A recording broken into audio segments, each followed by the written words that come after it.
Vamos começar um pouquinho diferente hoje. Fecha os olhos. Eu quero que você tente imaginar agora um mundo só de discípulos. Uau! Um mundo onde todo mundo fosse um discípulo. Imagina isso. Não só seus pais, seus amigos de infância, todos os seus familiares, seus colegas de sala na universidade seriam todos discípulos. Tenta visualizar esse mundo agora, de olho fechado. Seu chefe, ele te liberaria mais cedo, toda quinta-feira, porque tem devocional. Uau. Inclusive, ele ia com você. Olha que incrível. Pode continuar com o olho fechado. Durante a prova na universidade, seu professor, ele ia poder sair para evangelizar. Ele não ia precisar ficar na sala, porque ninguém ia colar. Todo mundo é discípulo lá. Então ele ia fazer algo mais útil. No futebol da conferência, Messi e Cristiano Ronaldo. Eles iam tirar para o ímpar para começar a escolher os times. Porque os dois seriam discípulos. Seus pais, eles ainda iriam perseguir você, vindo para o Devo à noite. Porque ainda que são discípulos, eles são seus pais. Pode abrir os olhos. Conseguiu visualizar esse mundo? Que incrível seria. Além de muitas outras coisas que eu não falei agora. Você, sei lá, ia sair do Devo, ia lá no Mac, iam ser discípulos que eu te atender. Você ia pegar o ônibus voltando para casa, o motorista seria discípulo. Talvez se tivesse sem dinheiro, você não ia precisar pagar, porque você está voltando de buscar o reino em primeiro lugar. Ele ia entender isso, com certeza. Ele ia te dar uma carona, fazer a boa. Talvez você tenha que pagar ele depois, ele ia desembolsar do próprio bolso, mas ele ia saber que você ia cumprir a sua palavra, porque você é um discípulo.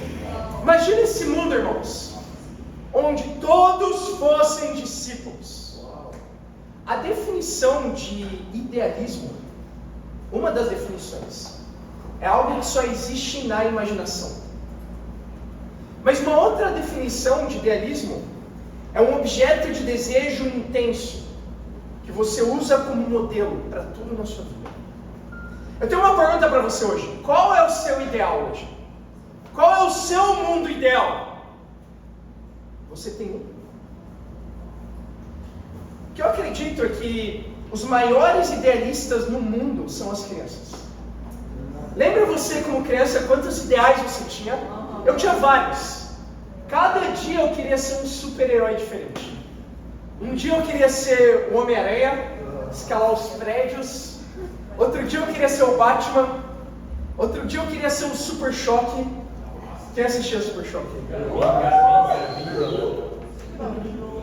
E o ideal que eu tinha era salvar o mundo. Eu realmente me via salvando a humanidade quando eu era criança. E o que acontece é que pouco a pouco parece que os nossos ideais vão morrendo. Nós nascemos idealistas, mas pouco a pouco o mundo mata os nossos ideais. E aí nós nos tornamos realistas, como se isso fosse uma evolução. Acontece que na Bíblia, Deus nos chama a resgatar esses ideais. E os ideais não só estão no mundo das ideias, não são ideias distantes. Os ideais são ideias presentes na palavra de Deus. E é isso que nós vamos estudar hoje nesse devocional, para aprender como viver novamente por ideais.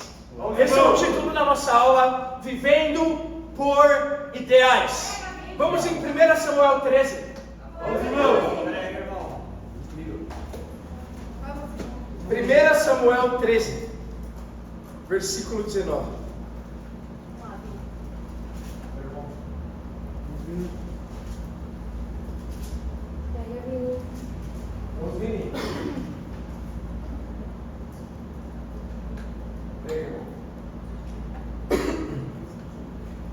Fala, naquela época não havia nem mesmo um único ferreiro em toda a terra de Israel, pois os filisteus não queriam que os hebreus fizessem espadas e lanças. Assim eles tinham que ir aos filisteus para afiar seus arados, enxadas, machados e foices. O preço para afiar rastelos e enxadas era 8 gramas de prata e 4 gramas de prata para afiar tridentes, machados e pontas de aguilhadas. Por isso, no dia da batalha, nenhum soldado de Saul e Jonathan tinha espada ou lança nas mãos, exceto o próprio Saul e seu filho Jonatas. Aqui nós vemos um dos tempos mais difíceis para Israel. Imagina isso, toda a nação de Israel, a gente está falando de milhares e milhares de guerreiros, tinham somente 2 espadas. Isso acontecia porque eles estavam sendo dominados pelos maiores inimigos deles, que eram os filisteus. Os filisteus dominavam Israel, militarmente e economicamente aqui. Tanto é que, ainda para afiar utensílios que eles usavam no pastoreio, eles tinham que pagar prata para os inimigos deles. Essa era a dura realidade naquele tempo. O povo de Deus, imagina isso, estava sendo subjugado pelos inimigos de Deus, a ponto deles não terem armas para lutar. Essa era a realidade. Mas sabe qual que era a realidade também? Israel não estava só escrava dos filisteus, mas da sua falta de ideal. Eles estavam escravizados por uma falta de ideal. E a escravidão começa justamente quando os seus ideais terminam. Aí surgiu a escravidão mesmo, do povo de Deus. Eles não queriam lutar. Pensa isso, se alguém entra na sua casa armado ainda, e quer matar seu pai, sua mãe, quer ferir suas irmãs menores, sua família, ainda que você não tenha arma, você não vai lutar até a morte? Você não vai fazer qualquer coisa para salvar sua família? Você vai dar uma dentada, não sei. Você vai no soco. Se o cara quiser atirar em você, amém. Você segue em frente e luta. É verdade. Então, a única coisa que explica a escravidão de Israel aqui foi a morte dos ideais do povo. Eles não lutavam contra os inimigos, não porque eles não tinham armas, mas porque eles não tinham mais o ideal da liberdade. E esse é um problema que leva muitos no mundo, na verdade, ainda alguns de nós aqui dentro, a nos mantermos escravos, em um mundo em que Deus quer nos dar a plena liberdade. Isso é o que faz os universitários agora, que não estão aqui, viverem escravos do pecado, escravos de Satanás. O plano perfeito do nosso inimigo é matar todo e qualquer ideal que um dia a gente teve. Pensa só, ainda quando você deixou de ser criança, você ainda era jovem, adolescente, eu tenho certeza que você tinha muitos ideais, assim como eu. Eu não acredito que eu era o único. Por exemplo, quando você era adolescente ainda, você tinha um ideal de trabalhar com aquilo que você ama, não é? Você pensava isso, quando eu trabalhar, eu não vou ser talvez como meus pais ou pessoas da minha família que odeiam o trabalho deles. Eu vou trabalhar com o que eu amo. Eu vou estudar aquilo que eu amo. Aí está lá você, estagiário, anos depois, se contentando porque tem VR e VT. Não é? Esse se tornou o ideal. Não é o trabalho que eu queria, mas amém, pelo menos o VR é bom. Já se pegou assim? Talvez você tinha o ideal, por exemplo, de conhecer a sua alma gêmea. Ainda jovem adolescente. Quem não passou, eu lembro disso. Eu estava lá, eu não estava namorando, mas eu fechava os olhos e eu pensava, com quem será que eu vou casar um dia? Eu ficava pensando, onde está essa pessoa agora? Será que ela está pensando isso também que eu estou pensando? Você já teve um ideal assim? Mas aí o que se torna o real depois de um tempo, ainda na adolescência? Você assistindo pornografia, você masturbando. Porque você abriu mão do seu ideal. O que é o ideal? Você ainda é jovem, talvez sua avó religiosa, como a minha, ela falou para você de Deus, falou do céu. E como jovem você queria ir para o céu, estar com Deus. E o que se torna real depois? Quer saber? Eu não acredito mais no céu, eu não acredito no inferno, eu não acredito em Deus. Você vê como o plano de Satanás, o nosso inimigo, é nos escravizar, fazendo os nossos ideais morrerem.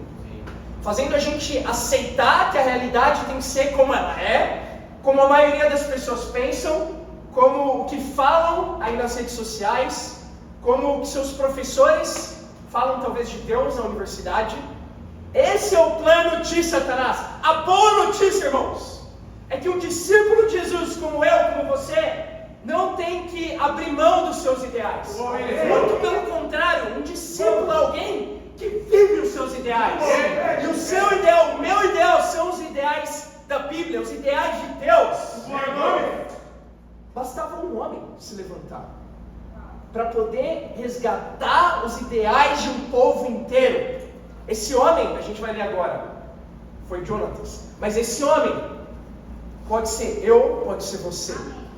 Olha isso, 1 Samuel 14, versículo 1. Certo dia, Jonatas, filho de Saul, disse ao seu jovem escudeiro: vamos ao destacamento filisteu do outro lado. Ele, porém, não contou isso ao seu pai. Pulando para o versículo 4. Em cada lado do desfiladeiro que Jonatas pretendia atravessar para chegar ao destacamento filisteu, havia um penhasco no meio. Um se chamava Bozés e o outro Siné. Havia um penhasco ao norte, na direção de Miquimás, e outro ao sul, na direção de Geba. E Jonatas disse ao seu escudeiro: vamos ao destacamento daqueles incircuncisos. Talvez o Senhor haja em nosso favor, pois nada pode impedir o Senhor de salvar, seja com muitos, seja com poucos.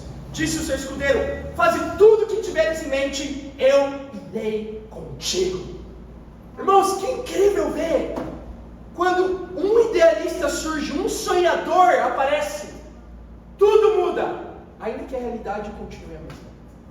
Tudo mudou aqui, porque Jonatas, o filho do rei Saul, que era um dos únicos que tinha espada, além do pai dele, decidiu se mover. Ele viu os filisteus e falou: não pode ser assim. Eu não aceito viver como um escravo, sendo parte do povo de Deus. E ele chama o escudeiro: ok, ali tem um destacamento de filisteu, vamos lá comigo, e Deus vai lutar por nós, porque nada pode impedir Deus de salvar, seja com muitos, seja com poucos. Ele resgata o ideal. E é isso que eu vejo nos universitários, honestamente. Eu imagino Jonatas aqui, um jovem universitário naquele tempo, se existisse universidade já. Por quê? Porque, por natureza, os universitários são idealistas. Você já parou para ver isso? Olha isso na sua universidade. Quantos idealistas existem lá? Sim. A questão é que muitas vezes os ideais pelos quais se luta na universidade não são os ideais de Deus. Porque um ideal humanista não é o ideal de Deus. Um ideal meio ambientalista não necessariamente é o ideal de Deus. Um ideal político não necessariamente é o ideal de Deus também. Verdade. Então, o incrível de você ser universitário e ser um discípulo de Jesus é que, além de ser idealista, você pode lutar pelo maior ideal que existe. O ideal de libertar o mundo do pecado. Olha que incrível, irmãos. O ideal que nós podemos ter nos dias de hoje. E meu primeiro ponto para nós hoje, para que possamos ser como Jonatas, e num mundo sem ideal, vazio disso, podermos lutar por algo maior, meu primeiro ponto é: o ideal volta quando você volta à palavra de Deus. O ideal volta quando você volta à palavra de Deus. E o A aí é com crase, significa para. O ideal volta quando você volta para a palavra de Deus. Você pode escrever isso também.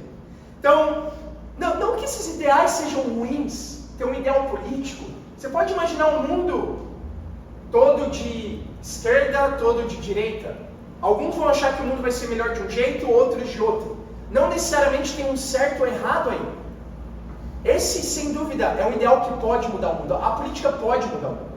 Não que seja ruim ter um ideal sobre o meio ambiente, que tudo seja reciclável, tudo seja sustentável. Isso com certeza mudaria o mundo para melhor.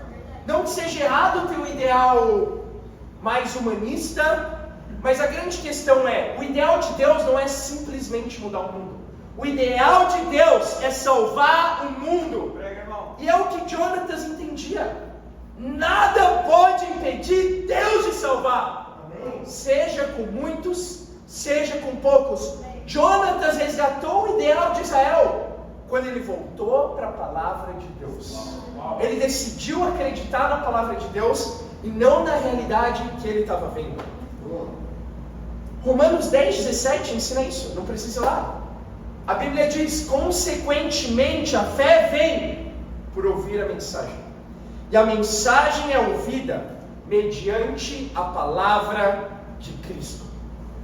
É isso que o Romanos ensina também.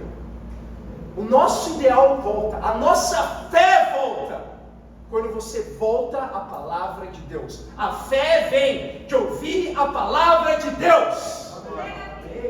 É isso que você está olhando agora?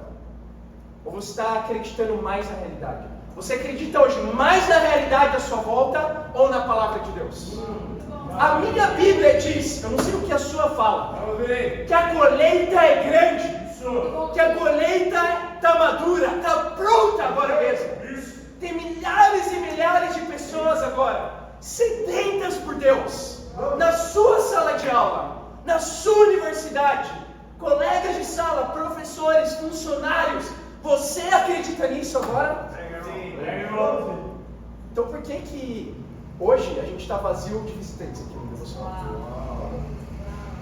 Quanto será que a gente acredita no que a Bíblia está dizendo? Que a colheita é grande, a colheita está pronta. Você vê? Esse é o problema que nós temos que lidar, irmãos. É sempre voltar para a palavra de Deus e não acreditar no que a gente vê. Isso é o que a gente está vendo agora, uma colheita vazia. Mas a Bíblia diz que a colheita está cheia, madura. No que vamos acreditar? Claro, no que a Bíblia está dizendo. Não importa a realidade. Sim, importa para a gente saber que as coisas vão mudar. As coisas têm que mudar, amém? E vão mudar. Mas o que importa na realidade é o que a Bíblia fala. E assim, não me assusta ver um devocional, ainda que num lugar diferente. Sim, mudamos. Essa é a segunda vez que estamos fazendo devocional aqui. Você pode dar a desculpa que você quiser. É mais longe para algumas pessoas, mais longe para outras. Alguns têm aula. Eu acredito que quando você quer estar perto de Deus, você dá um jeito. Sim. E é nossa responsabilidade transmitir essa fé para as pessoas que estudam a Bíblia. A gente está no Paulista, um lugar central, incrível. Eu vim aqui sempre com os meus amigos. Andar de skate, às vezes, impecar ali na Augusta, em festas, entende? Eu ia beber com eles. Agora, quando é para Deus, nós temos um motivo ainda maior para estarmos aqui. Esse é o nosso ideal. Eu lembro meses atrás, um homem que está aqui com a gente agora, e talvez por um momento, ele perdeu um pouco o ideal de que a colheita é grande. E esse homem é o Moura. Eu lembro no final do semestre passado, ele estava liderando um bate-papo na Poli, e eu entrei lá e estava o Moura sozinho, sentado na cadeira, tendo convívio com outro discípulo. Estava falando da vida, parecia animado. Eu olhei o relógio e falei, irmão, eu confundi o dia ou era o dia do bate-papo mesmo? Ele falou, é hoje. Que horas que era o bate-papo? Era para ser agora. Aí você está aí conversando com outro discípulo, tem convívio, mas por quê? Porque a gente não teve visitantes. Sério, interessante. Me fala mais disso. Ele falou, e semana passada, amor, quantos visitantes vocês tiveram? Não. Faz mais de 2 semanas que a gente não tem bate-papo. Como assim, irmão? Você está aqui parado. É hora de compartilhar sua fé. E a grande questão é essa, você até pode ir mecanicamente. Mas uma coisa é quando você compartilha a sua fé com fé, e a outra coisa é quando você compartilha por compartilhar. Verdade. Entenda o seguinte, se não tem ideal, se não tem fé, não tem o que compartilhar. Você compartilha uma fé que você tem. Vamos ouvir. E o incrível é ver a mudança no coração do Moura. Ele é um homem completamente diferente agora. E a prova disso é o bate-papo da semana passada, da química, nesse começo de semestre. Cheguei lá, o que a gente vai ver aqui? 8 visitantes. E o Moura pregando a palavra de Deus poderosamente com fé. E aí, o que você espera? Na semana seguinte, ele me manda mensagem: irmão, muito obrigado por me dar fé. Eu fiz uma lista com bate-papo, a gente colocou 20 nomes que viriam no bate-papo. E desses 20, 11 vieram. Nós tivemos 11 visitantes hoje no bate-papo da química. Mas o incrível é que o Moura não é o único. Eu quero falar de um outro homem que resgatou os seus ideais quando ele olhou para a palavra de Deus. Ele chama Lucas Sena. Também é o Lucas. No caso dele não foi semestre passado, na verdade foi semana passada. Falei, que incrível, né? Segunda semana de aula. Tô super animado para vir no bate-papo da Poli. Vai ter um monte de visitante, com certeza. Lucas Sena é incrível, tem muita fé, ele grita alto. Cara, não tem como ter. Só pelo tamanho desse cara ele já te intimida. Você vai no bate-papo por medo. E aí eu chego ele com a barba rala, meio murcho assim, indo na direção oposta do bate-papo. Eu falei, não, bate-papo é hoje mesmo? É. Vai ser pra lá? Porque costumava ser pra cá. Não, vai ser lá mesmo. Ah, que legal. E por que você está indo na outra direção? Ah, porque a gente não tem nenhum visitante, está fazendo alguns estudos por aí, algumas irmãs não puderam vir. Mas que estranho. Não. A Bíblia fala que a colheita é grande. É isso que você tem que acreditar e ter fé. Porque, olha isso, quantos calouros na universidade agora. Agora é a hora de pregar a palavra de Deus, dar um alvo para o seu bate-papo. Isso aqui está lotado semana que vem. Que incrível. Fui lá essa terça-feira. E não foi nenhuma surpresa ver 8 visitantes no bate-papo da Poli.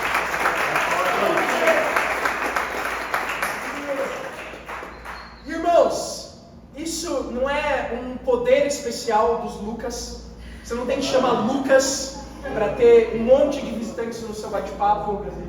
Isso não é uma exceção que acontece só na USP, onde eles estudam e lideram bate-papo.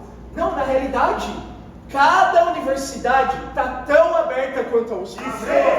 Cada bate-papo pode ter 8, pode ter 11, pode ter 15, 20 visitantes. Eu já vi bate-papos com mais de 30 visitantes. A grande pergunta é, você acredita mais na realidade que está à sua volta ou mais na palavra de Deus? Eu quero chamar cada um de nós aqui a acreditar no que a Bíblia fala. A voltar para a Bíblia e resgatar seus ideais. E não importa se o bate-papo tem muita gente ou pouca gente. Não importa se o bate-papo é só você. Ainda assim, Deus pode salvar, com muitos, com poucos. Ainda assim, a colheita é madura, está pronta e é agora. Volte para a palavra de Deus. Você vai ver os seus ideais voltarem. Estão comigo, irmãos? Segundo e último ponto, 1 Samuel 15, versículo 14. Vamos seguir lendo aqui no versículo 8. A Bíblia fala: Jonatas disse, venha, vamos atravessar na direção dos soldados e deixaremos que nos avistem. Se nos disserem, esperem aí, até que cheguemos perto, ficaremos onde estivermos e não avançaremos. Mas se disserem, subam até aqui, subiremos, pois esse será um sinal para nós de que o Senhor os entregou em nossas mãos. Então os dois se deixaram ver pelo destacamento dos filisteus, que disseram, vejam, os hebreus estão saindo dos buracos onde estavam escondidos. E gritaram para Jonatas e seu escudeiro, subam até aqui e lhe daremos uma lição. Diante disso, Jonatas disse ao seu escudeiro, siga-me, o Senhor os entregou nas mãos de Israel. Jonatas escalou o desfiladeiro usando as mãos e os pés. O escudeiro foi logo atrás. Jonatas os derrubava, o seu escudeiro logo atrás dele os matava. Naquele primeiro ataque, Jonatas e seu escudeiro mataram cerca de 20 homens. numa pequena área de terra. Versículo 20. Na mesma hora, Saul e todos os soldados se reuniram, foram para a batalha. Encontraram os filisteus em total confusão, ferindo uns aos outros com suas espadas. Alguns hebreus que antes estavam do lado dos filisteus e que com eles tinham ido ao acampamento filisteu, passaram para o lado dos israelitas que estavam com Jonatas e Saul. Quando todos os israelitas que haviam se escondido nos montes de Efraim ouviram que os filisteus batiam em retirada, também entraram na batalha perseguindo-os. Assim o Senhor concedeu vitória a Israel naquele dia, que a batalha se espalhou para além de Bet-Aven. Aqui nós vemos um total reviravolta. A coragem de Jonatas de resgatar o ideal da Bíblia, da palavra de Deus, e falar: eu não aceito a realidade como ela é, isso tem que mudar. Essa indignação fez com que ele tivesse um plano louco. Ele falou: tá vendo aquele destacamento? São mais de 20 filisteus. Ele olhou para o escudeiro e falou: ok, eu e você vamos lá. E no caminho tinham 2 desfiladeiros que eles tinham que atravessar. Eles tinham que escalar um penhasco com as mãos. E lembra, eles tinham uma espada. Eles tinham uma pequena área de terra. E ainda Jonatas tem uma ideia mais louca ainda. A gente vai se deixar ser avistado por eles. Então nem o fator surpresa eles tinham. Poderia ser uma vantagem. Jonatas era um louco, e o escudeiro um louco maior ainda, porque foi com ele. E ele fala: a gente vai se deixar avistar por eles, e se eles chamarem a gente para ir lá no penhasco, a gente vai, porque é o sinal que Deus entregou os filisteus nas nossas mãos. E é exatamente o que acontece, irmãos. Quando os filisteus só avistam eles falam: vem para cá, e a gente vai dar uma lição em vocês. E Jonathan olha para o escudeiro e fala: tá vendo? Esse é o sinal que Deus entregou eles às nossas mãos. Eles sobem lá, eles matam mais de 20, e essa pequena vitória contagia todo o povo de Deus, restaura o ideal em Israel, e eles voltam a lutar pela liberdade, e vencem os filisteus numa batalha maior. Que incrível! Que incrível! Jonatas era um homem de fé. E esse é o nosso segundo ponto e último. O ideal volta quando você volta ao que não se vê. O ideal volta quando você volta ao que não se vê. Você percebe que Jonatas viu a vitória antes da vitória acontecer. Ele falou, ele premeditou isso 2 vezes. Ele fala: se eles nos avistarem, nos chamarem para lá, Deus nos deu a vitória. E quando eles avistam e falam: olha lá, vem cá, sobe, a gente vai dar uma lição em vocês, ele repete a mesma coisa para o escudeiro e fala: esse é um sinal, Deus entregou eles nas nossas mãos. Jonatas via através da fé. E fé nada mais é do que ver antes de acontecer. Fé é ver aquilo que é invisível no presente. É invisível aos olhos das pessoas na realidade atual.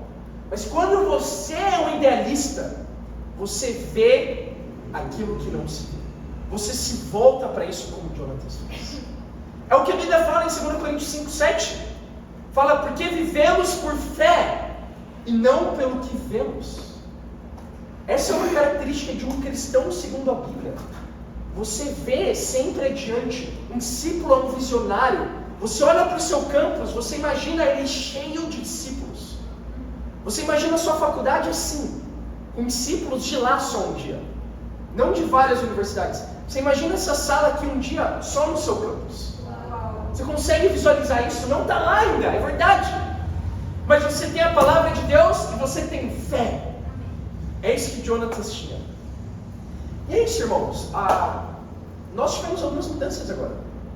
De local de Devo. Então mudamos aqui para Paulista, 18h30. E talvez alguns de nós podemos pensar: mas era melhor lá antes, onde a gente fazia no Butantã. Era melhor porque era mais perto da minha universidade, era mais fácil chegar, era mais fácil levar visitantes. Ok, é justo você ter essa opinião. Eu não necessariamente discordo de você. Você pode achar aqui melhor, você pode achar o Butantã melhor, você pode achar o ABCD melhor, ou o Devocional na Leste melhor. Mas deixa eu te falar uma coisa, se você quer ser um idealista como Jonas, que ele tinha uma espada só, lembra isso? Uma espada. Bom e melhor são sempre questões de opinião. Você pode ter uma opinião e ser melhor que a minha. A minha é boa, a sua pode ser melhor. Agora, fé não. Ideal não. Ideal é só uma questão de fé. Isso é o ideal, isso é o ótimo. Bom e melhor são questões de opinião. Agora o ótimo, o ideal que a gente quer mirar é fé, é só isso. Não importa se é na Paulista, não importa se é na Leste, não importa se é na rua, não importa onde a gente fizer devocional, vai lutar. Nós vamos trazer visitantes. Pessoas vão ouvir a palavra de Deus. Universitários vão se converter. Porque é isso que a Bíblia fala e é isso que nós cremos. Nós não cremos no que nós vemos. Nós cremos naquilo que ainda vai ser. Estão comigo, irmãos? É a mesma fé de Moisés quando liderou o povo da escravidão do Egito para a terra prometida. Nós estamos liderando o povo da escravidão do pecado para a terra prometida, que é o reino de Deus. Então a fé que é exigida de você e de mim é a mesma fé que foi exigida de Moisés. Em Hebreus 11, 27 fala que pela fé Moisés saiu do Egito, não temendo a ira do rei, e perseverou, porque via aquele que é invisível. Você vê que grandes homens de Deus, como Jonatas, como Moisés, como Paulo, eles tinham algo em comum. Eles não viam a realidade. Moisés não viu o faraó, não viu a ira dele, ele viu aquele que é invisível. Paulo não viu a ira dos imperadores romanos que queriam matar ele. Ele via aquilo que não se via. Ele via através da fé. Jonatas não viu os filisteus, não viu a única espada que estava nas mãos dele, não viu o penhasco. Ele viu a vitória que Deus ia dar e nada além disso. E aí a gente precisa de uma mudança de mindset agora. Muitas vezes nós oramos por isso. Deus, muda a minha realidade. Muda as circunstâncias do meu trabalho para eu poder ter mais tempo. Ou muda, não sei, o coração do meu professor para ele me dar uma nota maior. Ou muda a realidade do bate-papo semana que vem para a gente ter 2 dígitos de visitantes. Ter 11 visitantes também. A questão não está na colheita. A questão está em você. A questão não está na realidade, não está nas circunstâncias, não está no professor, não está no chefe. Está em você. E como é que Deus responde às orações? Ele não muda a sua realidade. Ele muda o seu coração. E você muda a sua realidade. É assim que Deus trabalha, irmãos. Deus muda o seu coração e você muda a realidade. A realidade do devocional não está como deveria estar? Não está. A realidade no seu bate-papo ainda não está como deveria estar? Talvez não esteja. A realidade dos frutos que você gostaria de dar ainda não está onde devia estar? Talvez não esteja. Mas o desafio é bem simples. Volta para a Bíblia. Depois volta para aquilo que não se vê. Você olha para a Bíblia, ela te mostra o ideal. E aí você enxerga o ideal na sua frente, ainda que ele não esteja. E na sua oração, Deus muda o seu coração e você muda a realidade. Você consegue visualizar 100 universitários no ministério? É isso que nós temos que visualizar, irmãos. Você consegue visualizar no próximo Devo um devocional cheio de visitantes? É isso que nós temos que visualizar. Você consegue visualizar uma revolução no seu campus? A libertação do pecado de muitas pessoas que estão lá com você todos os dias. É isso que Deus nos chama a visualizar. E na verdade já está acontecendo. Já está acontecendo uma revolução. Você não precisa fechar os olhos como a gente fez no começo. Basta você abrir e ver que Deus está libertando já universitários. Como Lucas, que foi batizado ontem e é o nosso irmão em Cristo.